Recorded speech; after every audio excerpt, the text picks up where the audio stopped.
Lucknow 2005 sector number 4 जहां जिंदगी simple थी, क्रिकेट सीरियस था और पहला प्यार सबसे मुश्किल। यही इसी लखनऊ के एक मोहल्ले में धड़कता था दिल एक 14 साल के लड़के का उसके घर के थिक सामने रहने वाली एक लड़की के लिए। पर उस दौर में कह पाना इतना आसान नहीं होता था।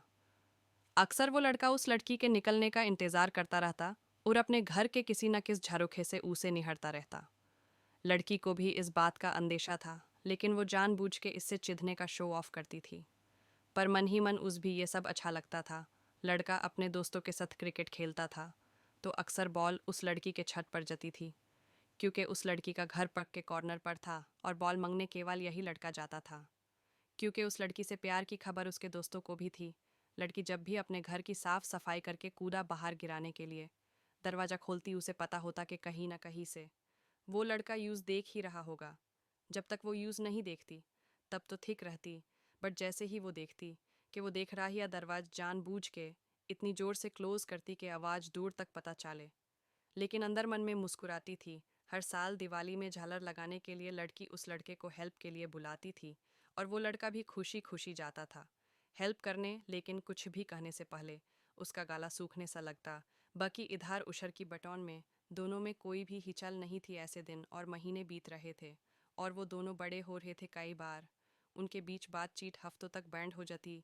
उस वक्त मोहल्ले की एक छोटी लड़की जो उन दोनों को बहुत मानती थी, वो इनडायरेक्टली एक की बात दूसरे तक पहुंचाती थी। इस तरह दोनों अपने ग्रेजुएशन के फाइनल ईयर में पहुंच गए। हालांकि लड़का इससे पहले भी अपने प्यार का इजहार कई बार इनडायरेक्टली कर चुका था, पर इस बार उसे हिम्मत करके सामने से कहने की सोची। और ग्रेजुएशन के फाइनल एग्जाम वाले दिन लड़की, जो कि इंदिरा नागर के एक गर्ल्स कॉलेज में पढ़ती थी, वहां पहुंच गया और उसकी छुट्टी होने का इंतजार करने लगा।